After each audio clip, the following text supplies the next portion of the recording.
Good morning and welcome to my studio. I thought I would bring you along today for a little bit of a setup. I'm back in my studio for a full day of painting and I have to get my palette ready today.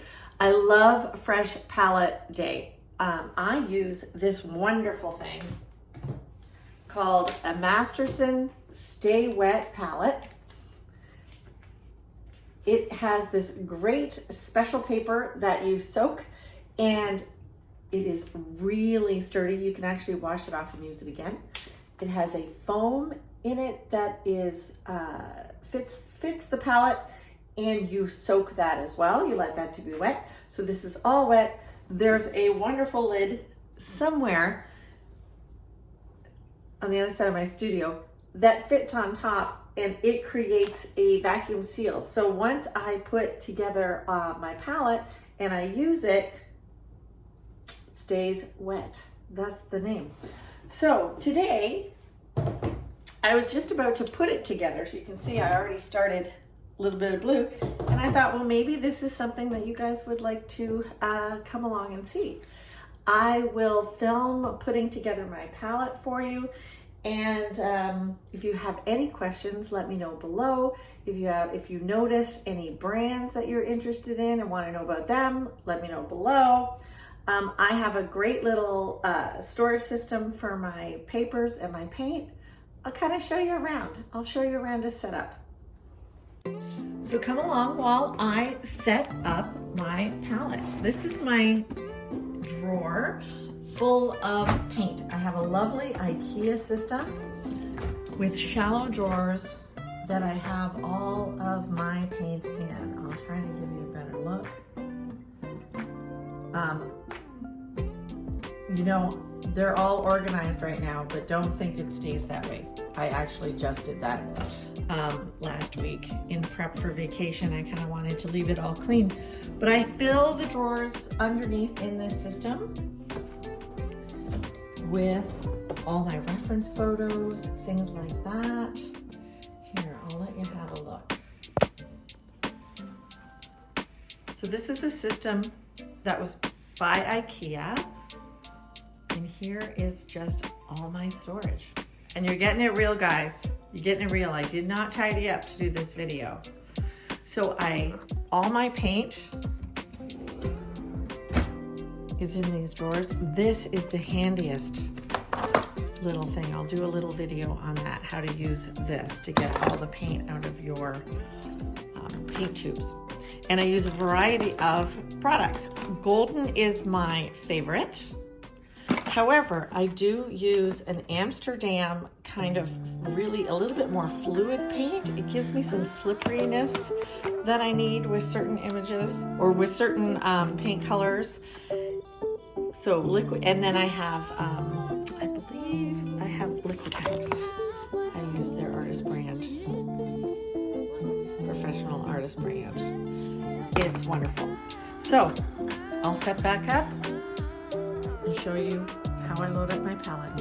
So just to go over this again, this is a Masterson Stay Wet palette. There is a wet foam and a wet paper, and then a lid goes on top of this to keep it all dry. And here we go. This, guys, is the, what do you even call this thing? A Gill Mechanical Company. That is who makes it, but it is a thing that you put your paint in, your paint container, or your toothpaste. I've seen it as toothpaste, but you put your paint in this little gadget, twist, and it totally, oh, and of course it won't do it now, but it totally, it totally got all the paint up to the top. You see that? Let's get it out, let's twist it out.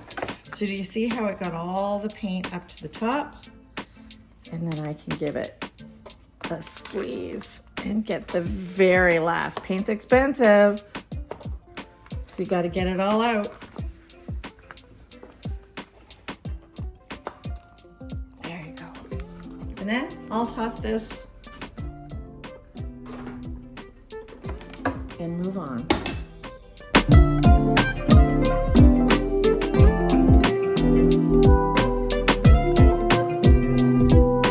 Now, look at this. This is completely all gummed up and I'm getting this tiny little stream. So I will use my gadget again to kind of push out this little worm of paint. If you have any tips on how to prevent this from happening, let me know. Otherwise, I will have to go in here and dig all this out with a X-Acto blade probably, or I might just cut off the entire paint tube and or like a little corner and squeeze it out from there. You got to get it out when you can. It's expensive.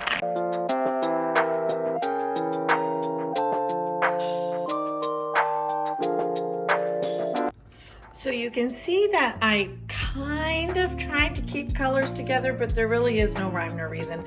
But I use this wonderful green gold by Golden the most, along with white. So you see that they've got primary position in my palette. I use lots of different blues.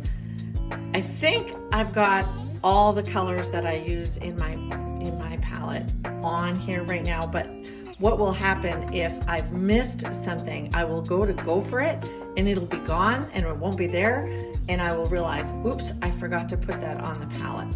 So there is me putting my palette together. If you have any questions, let me know. So now that I have my palette together, I can get started. And I have a lot of projects going on in the gallery.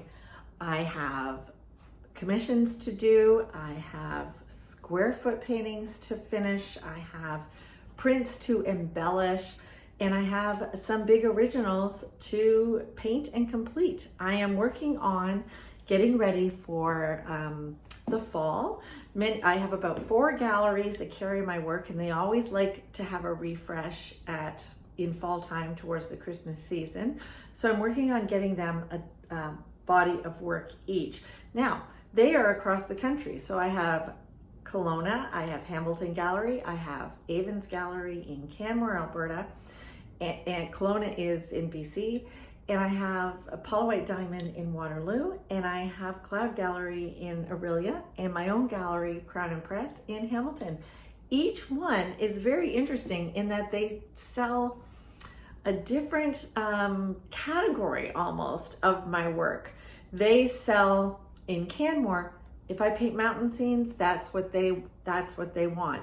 In Kelowna, wineries and mountains are the hot potato over there. In Aurelia, it's Muskoka kind of scenes, lake scenes, big sky. It's amazing. In Paula White Diamond, she has sold huge paintings for me. She does a lot of corporate because in Waterloo, there is a lot of hospitals. There are a lot of hospitals. There are a lot of hospitals, a lot of offices, and a lot of customers who have more of modern condo type buildings. So it's very interesting, and what she curates in from me. And at Crown and Press, we still haven't quite figured out what the market is in Hamilton. It's a brand new gallery, so we're going to be figuring that out. Plus there I sell and represent 30 other artists. So today I'm going to be starting this commission. So a lot of people ask me why I paint red on the canvas. Number 1, to get rid of the scary white. Number 2, red is a complementary color to all the greens and natural colors that I use. So it is very natural to use it, and it just receives my paint just so beautifully. I've tried a whole lot of other colors, and I actually, if you looked at my palette, I don't really add a lot of red again. I don't use red unless I'm painting a really autumn scene. Red isn't a color that I tend to go to in my palette. So it's interesting, even to me, that red shows up as my foundation. So I chalk in, I just use regular chalkboard chalk, plain old chalkboard chalk. And I will chalk in my design. And then I go in, and I think you can see, with a burgundy type paint to solidify the drawing. Then what comes is the color blocking stage, and I'll give you a little peek at a painting that I'm doing that is fully color blocked. This is a 40 by 40 inch painting, and here's an example of me using that red, because this is going to definitely be a fall painting. So this painting is color blocked. You can see that it's fairly dark. I've let it dry for a day, and acrylic paint tends to get darker. So my next layer, I paint in layers. This is the first layer. A lot of decisions are made at this point. A lot of shapes are created. And the whole painting is color blocked. But if you look close, there's a lot of messy seams and messy edges and things that and you can see through the paint a lot. And it just needs another layer. It's what I call the push and pull layer. It will push things, like I'm gonna have to push this little bit of land back a little bit. So I've got to gray that out or purple it out and pull those stones forward and give some dimension. Right now, I think the yellow and the red trees look pretty great, but the green trees, they don't look like they've got a lot of form. So I've got to use all my skills and knowledge about shapes and form and shadows and build that. So that is the color blocking stage. And then in the gallery, I am embellishing. So these are prints that have been ordered. And what I've gone in, and I go in, do you see all that texture? I go in and paint on top of the print. And this is what is called an embellished print. So it's unique and it's hand painted. It is my most expensive option, but it is one of my more popular options. So then on the walls here are pieces, again, that I have color blocked. So I'm gonna try to find you one that I've actually finished. Again, I'm embellishing. Here's another example. See all that paint that gets on there? And then I'll varnish and it gives it such a rich glow. And over here on the wall are some little 10 by 10s, and these are finished. The light isn't so great, I think, on the video, but there you go. And another one that is fully color blocked.